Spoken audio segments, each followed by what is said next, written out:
There's huge interest in the development of the renminbi as a market for both trade payments and for issuance by big companies. And this was a chance for corporate treasurers particularly to come and talk to senior people in the renminbi business, in the capital markets business and the payments business about the whole development of the market. Because you see, the thing is that China has a huge economy. It's like the second largest economy in the world. It's the biggest exporter. But when you look at its share, the share that the Chinese currency, the renminbi, has of the total foreign exchange turnover, it's only about 0.45% of the total turnover.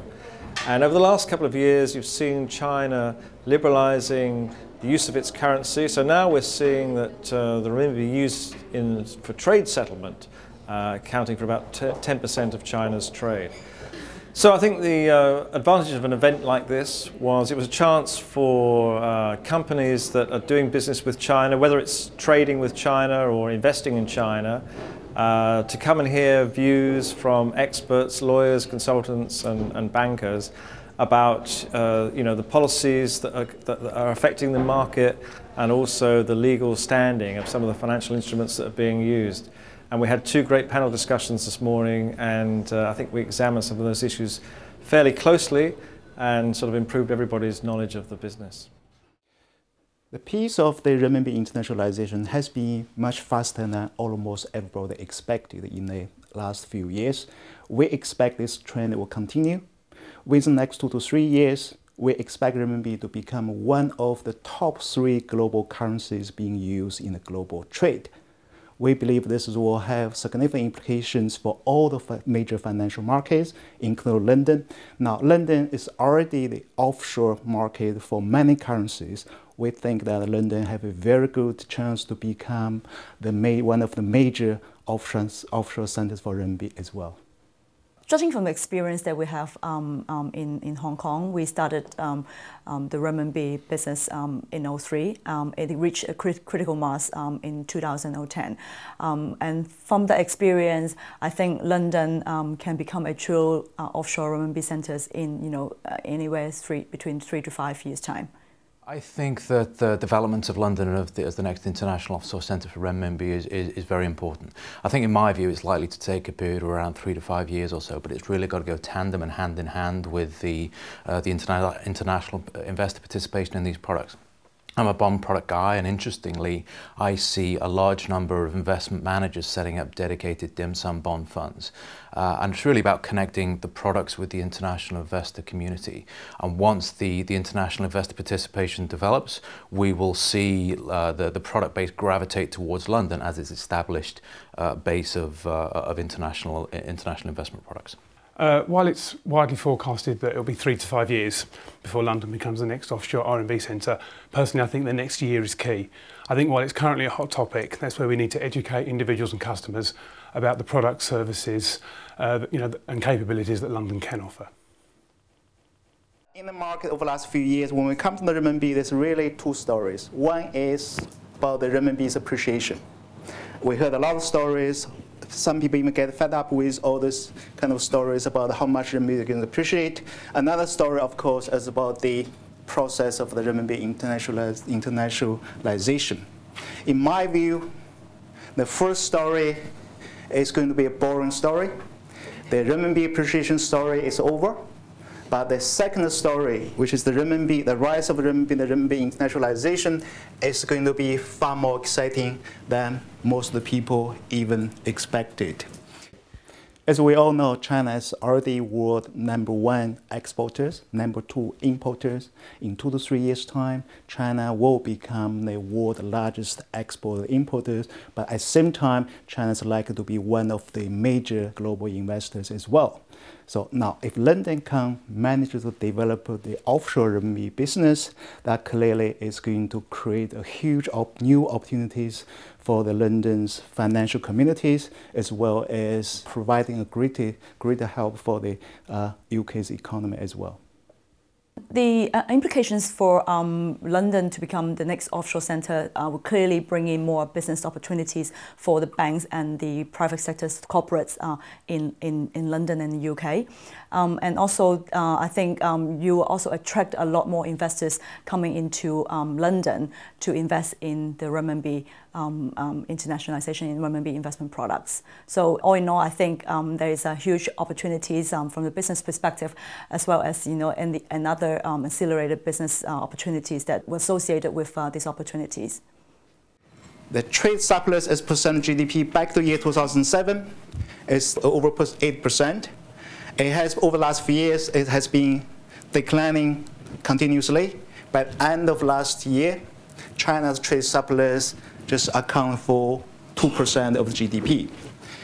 The current account, which includes service, is slightly bigger, but it's also come down from over 10% back in year 2007 towards 3%.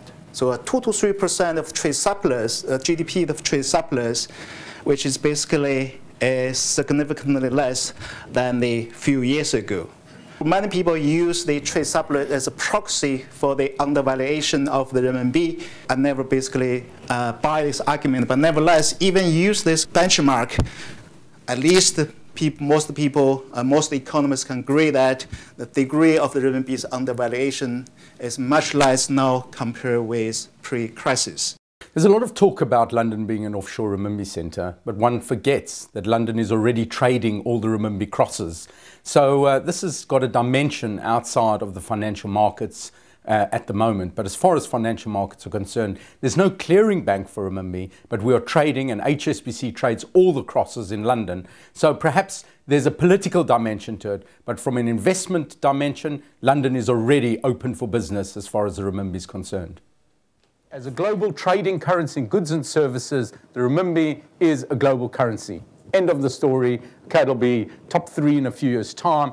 But we're going now on the internationalization, on the functional proposition. We're moving to phase 2, an investment currency. That's where we are. That's why you're seeing dim sum markets. That's why they talk about ETFs. That's why they talk about deliverable instruments. That's why we've got the CNH.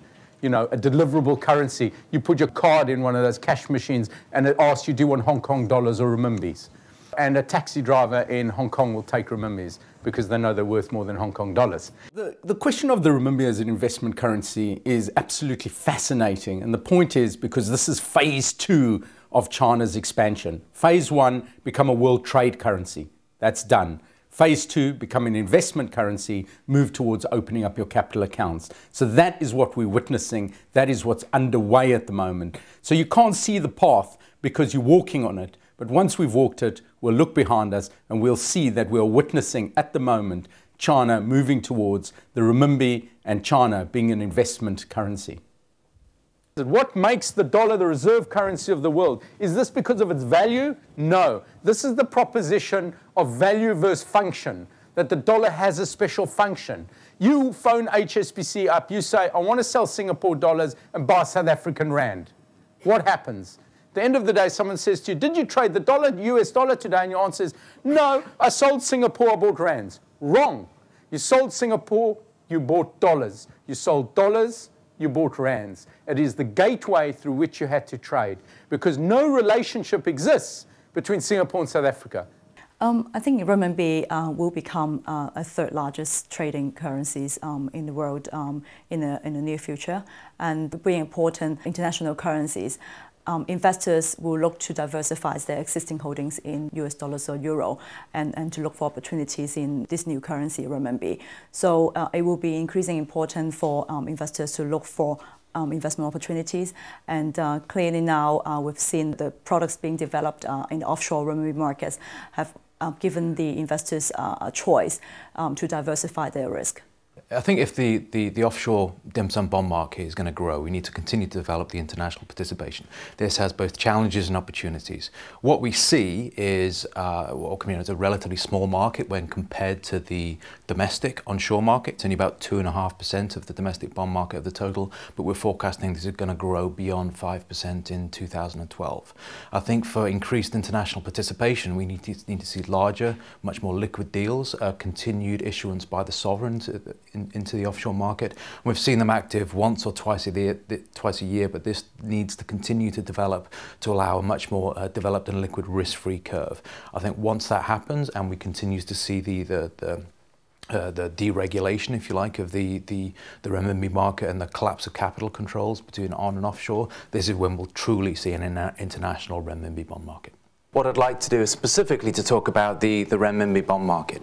I appreciate that there may be some specialists here, there may also be some generalists or individuals who are new to this market. So what I'd like to do before I start with anything is talk about a framework. Whenever I look at anything new or a new bond market, we need to consider these kind of criteria here above here. I mean, is it a large market or is it small? I think that the answer to that question is probably both, but as is everything with China, it's all expressed in superlatives. Is it rapidly growing or stable, etc.? And we'll talk about the supply and demand and liquidity of the market as well.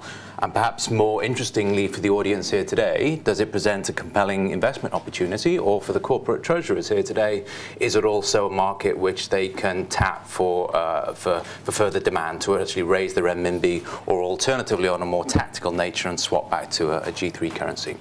I think the key to London further developing its RMB financial infrastructure is the clearing systems. While Hong Kong's currently, as of June, agreed to stay open to 11:30, going forward as London's capacity grows, that may not be enough for us to bring in US business. So that's something I think we need to look at. But for it to be relevant and valid, you've really got to think about knocking down these capital controls, as is likely to be happening in the future, in the coming years rather than months, of course. And then you're going to have much more international participation in this market. You're going to have the world investor base being able to access the pool of domestic as well as the offshore instruments as well. So I think that for any participant, whether or not you're an issuer or an investor, you need to keep your eye on this market. It's going to continue to grow and continue to be more relevant on the world stage. I think the highlights today were, again, the emphasising of the increasing role of the renminbi, which is becoming more and more prominent through more issues and such. But it's advertising that fact globally, and mentioning issues of London, mentioning issues of China using it more for trade. I mean, there's discussions today of China doing 10% of its trade in renminbi. In a few years' time, will be doing 30%. That was mentioned today. That's interesting to hear, and interesting how that will affect global balances all round, really.